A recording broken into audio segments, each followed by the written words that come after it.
Hello नमस्कार दोस्तों, स्वागत है आप सभी का एक बार फिर से मेरे YouTube channel mission MP TET में। दोस्तों मैं सुनील अहिरवार आप सभी का बहुत बहुत स्वागत करता हूं। दोस्तों आज मैं आप लोगों के लिए एमपी टेट वर्ग 3 पात्रता परीक्षा 2026 के लिए ईबीएस के टॉप 30 क्वेश्चंस लेके आया हूं, जो कि आगामी पात्रता परीक्षा एमपी टेट 2026 के लिए बहुत ही ज़्यादा कारगर साबित होने वाले हैं। तो आइए चलते हैं आज के पहले क्वेश्चन पर।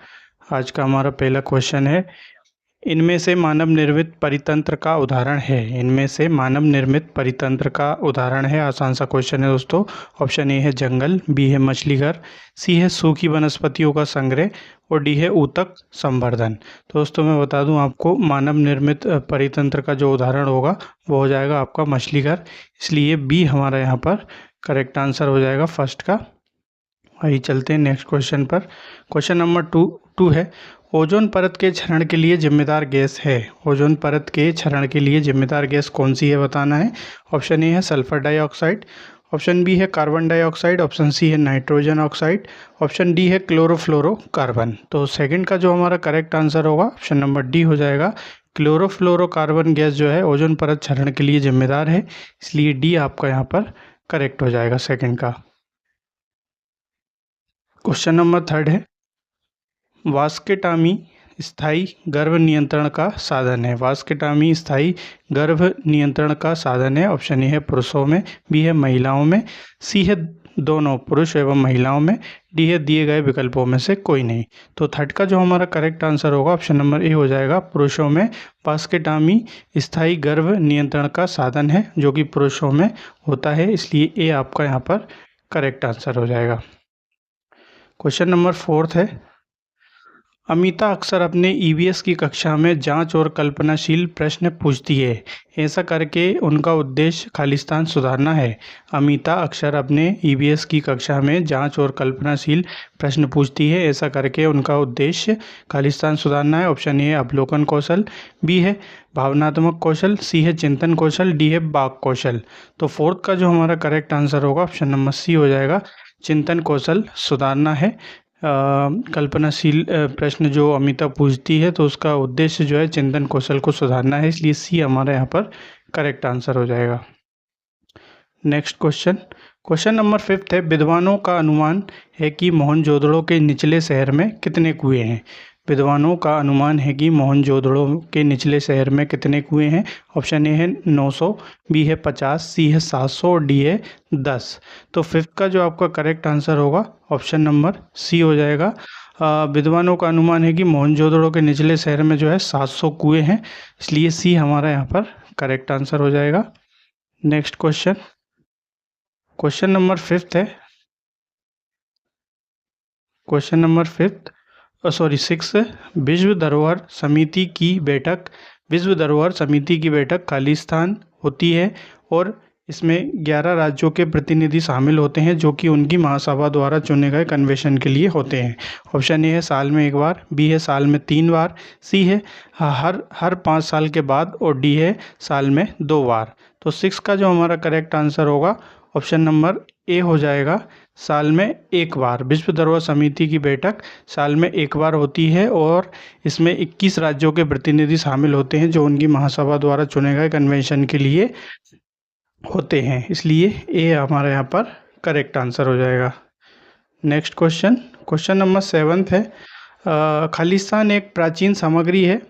खालिस्तान एक प्राचीन सामग्री है। कई शताब्दियों पहले इसका उपयोग दीवार की सतहों को कोटिंग करने या वास्तुशिल्प सजावट में डालने के लिए किया जाता था। ऑप्शन ए है चूना पर, बी है बलुआ पर, सी है प्लास्टर पर, डी है पावड़ी पर। तो 7th का जो हमारा करेक्ट आंसर होगा ऑप्शन नंबर सी हो जाएगा।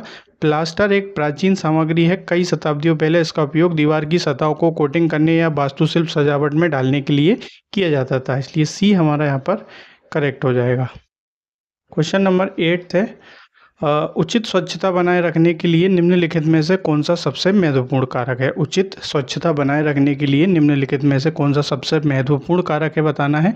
ऑप्शन ए है खुले में शौच करने से, बी है अस्वच्छ जीवन शैली का पालन करके, सी है खुले में शौच की प्रथा को समाप्त करके और डी है अनुचित स्वच्छता का पालन करके। तो क्वेश्चन देख के ही आपको आंसर समझ में आ रहा होगा। तो 8 का जो हमारा करेक्ट आंसर होगा ऑप्शन नंबर सी हो जाएगा। उचित स्वच्छता बनाए रखने के लिए जो है खुले में शौच की प्रथा को समाप्त करके सबसे महत्वपूर्ण कारक माना जाएगा, इसलिए सी हमारे यहाँ पर करेक्ट आंसर। क्वेश्चन नंबर 9 है, पार्टिकुलेट उत्सर्जन को हटाने के लिए सबसे व्यापक रूप से उपयोग की जाने वाली तकनीक कौन सी है? पार्टिकुलेट उत्सर्जन को हटाने के लिए सबसे व्यापक रूप से उपयोग की जाने वाली तकनीक कौन सी है? ऑप्शन ए है लाउड स्पीकरों, बी है बढ़ते पेड़, सी है इलेक्ट्रोस्टैटिक अपक्षेपक और डी है मैग्नेट। तो 9th का जो हमारा करेक्ट आंसर होगा ऑप्शन नंबर सी हो जाएगा इलेक्ट्रोस्टैटिक अपक्षेपक। पार्टिकुलेट उत्सर्जन को हटाने के लिए जो है सबसे व्यापक रूप से उपयोग की जाने वाली तकनीक जो है इलेक्ट्रोस्टैटिक अपक्षेपक होगी, इसलिए सी हमारा यहाँ पर करेक्ट आंसर। क्वेश्चन नंबर 10 है, संक्रमण हेपेटाइटिस किस एजेंट के कारण होता है और रक्त, वीर या शरीर के अन्य तरल पदार्थों के माध्यम से एक व्यक्ति से दूसरे व्यक्ति में जाता है, यह छींकने या खांसने से नहीं फैलता है? ऑप्शन ए है बैक्टीरिया, बी है वायरस, सी है प्रोटोजोआ, डी है हेलमिंथ। तो 10th का जो हमारा करेक्ट आंसर होगा ऑप्शन नंबर बी हो जाएगा वायरस। संक्रामक हेपेटाइटिस जो है वायरस एजेंट के कारण होता है और रक्त, वीर या शरीर के अन्य तरल पदार्थों के माध्यम से एक व्यक्ति से दूसरे व्यक्ति में जाता है, या छींकने या खांसने से नहीं होता है, इसलिए बी हमारा यहाँ पर करेक्ट आंसर हो जाएगा 10th का। क्वेश्चन नंबर 11 है, क्या होता है यदि तरल तेल पक्षी के पंख को दूषित कर देता है? क्या होता है यदि तरल तेल पक्षी के पंख को दूषित कर देता है? ऑप्शन ए इसके जलरोधी गुण नष्ट हो जाते हैं, बी है उनका श्वसन तंत्र कमज़ोर हो जाता है, और सी है उनकी हड्डियां कमज़ोर हो जाती हैं, और डी है उनका पाचन तंत्र कमज़ोर हो जाता है। तो 11th का जो हमारा करेक्ट आंसर होगा ऑप्शन नंबर ए हो जाएगा इसके जलरोधी गुण नष्ट हो जाते हैं, तरल पक्षी के पंख को दूषित कर देता है, इसलिए ए हमारा यहाँ पर करेक्ट आंसर। क्वेश्चन नंबर 12,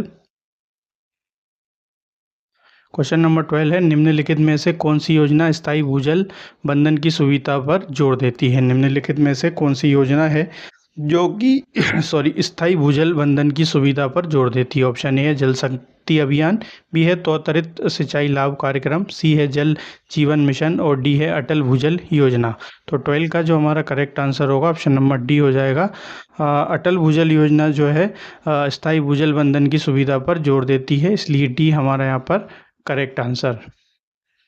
आइए चलते हैं नेक्स्ट क्वेश्चन पर।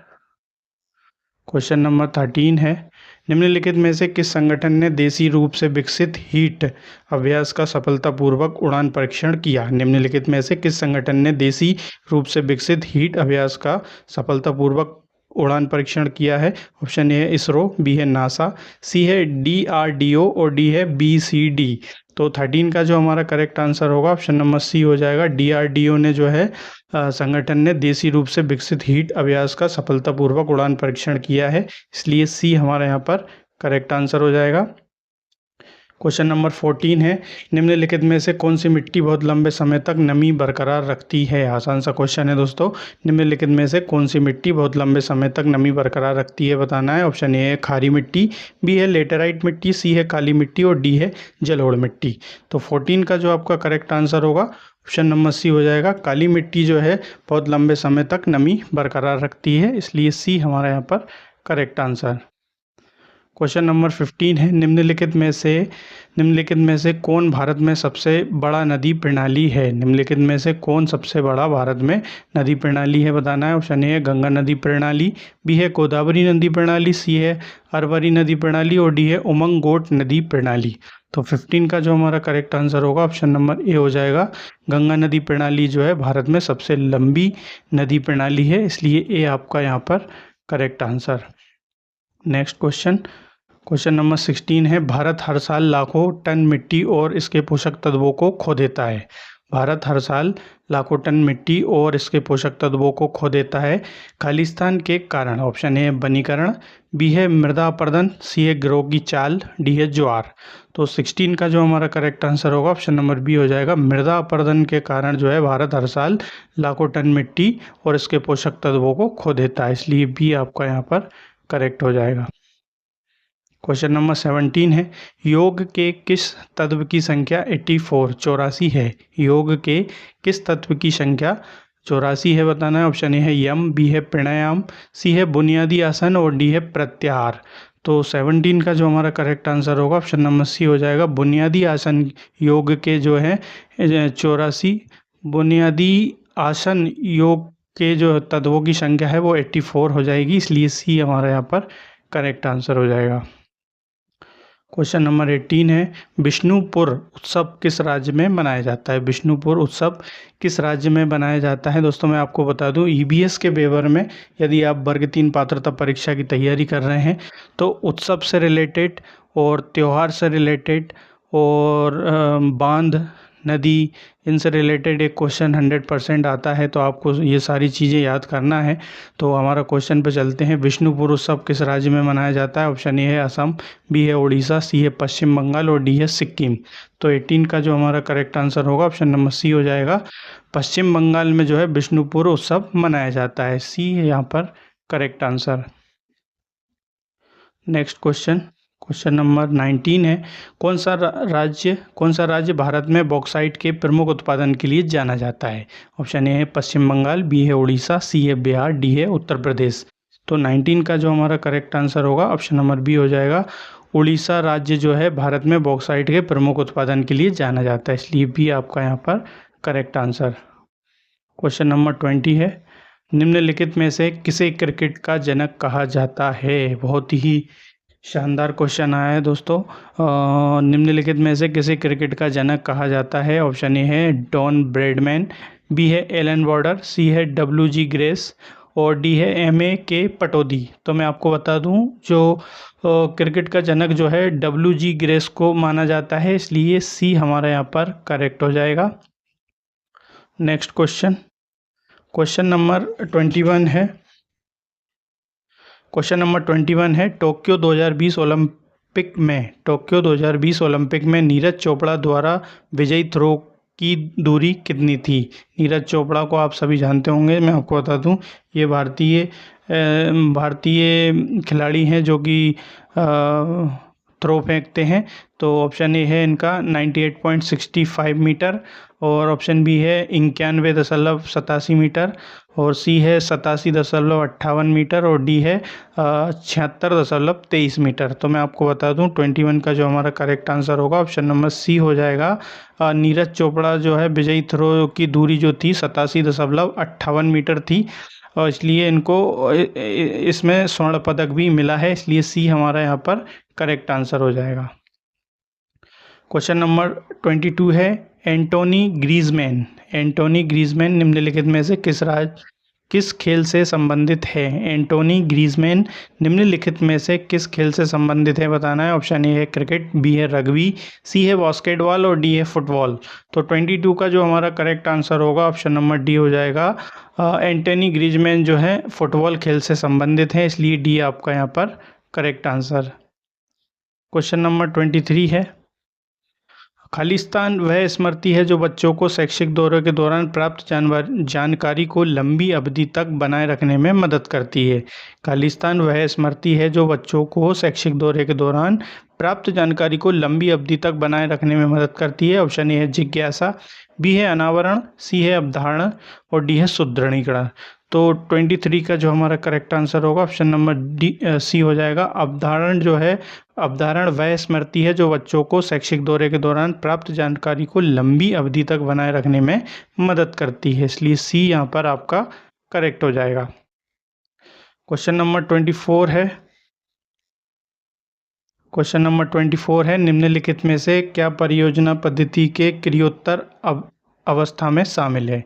निम्नलिखित में से क्या परियोजना पद्धति के क्रियोत्तर अवस्था में शामिल है? ऑप्शन ए है परियोजना कार्य की समस्याओं और उद्देश्यों का कथन, बी है अनुभव पर विचार करना, अनुभवों को प्रलेखित करना, सी है परियोजना के लिए स्रोतों और उपकरणों की पहचानना और डी है हर अवस्था के लिए अलग अलग संभावित क्रियाकलाप एवं कार्यों की सूची। तो दोस्तों मैं आपको बता दूं 24 का जो हमारा करेक्ट आंसर होगा ऑप्शन नंबर बी हो जाएगा। निम्नलिखित में से जो है परियोजना पद्धति क्रियोत्तर अवस्था में जो शामिल होगा वो हो जाएगा अनुभवों पर विचार करना और अनुभवों को प्रलेखित करना, इसलिए बी आपका यहाँ पर correct answer. Next question number 25 है, ओजोन परत क्या आवश्यक कार्य करती है। ओजोन परत बहुत ही अच्छा प्रश्न आया है। ओजोन परत क्या आवश्यक कार्य करती है बताना है। ऑप्शन ए है सूर्य से हानिकारक विकिरणों को अवशोषित करता है, बी है भारी बारिश को रोकता है, सी है वाष्पीकरण की दर को बढ़ाता है और डी है यह पृथ्वी पर बर्फ लाता है। दोस्तों मैं आपको बता दूं, ओजोन परत जो है आवश्यक कार्य जो करती है, आप सभी ने पढ़ा होगा, ये आसान सा क्वेश्चन है।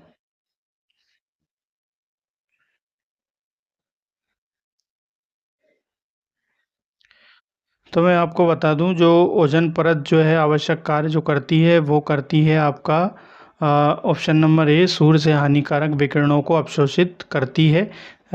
इसलिए ए हमारा यहाँ पर करेक्ट आंसर हो जाएगा 25 का।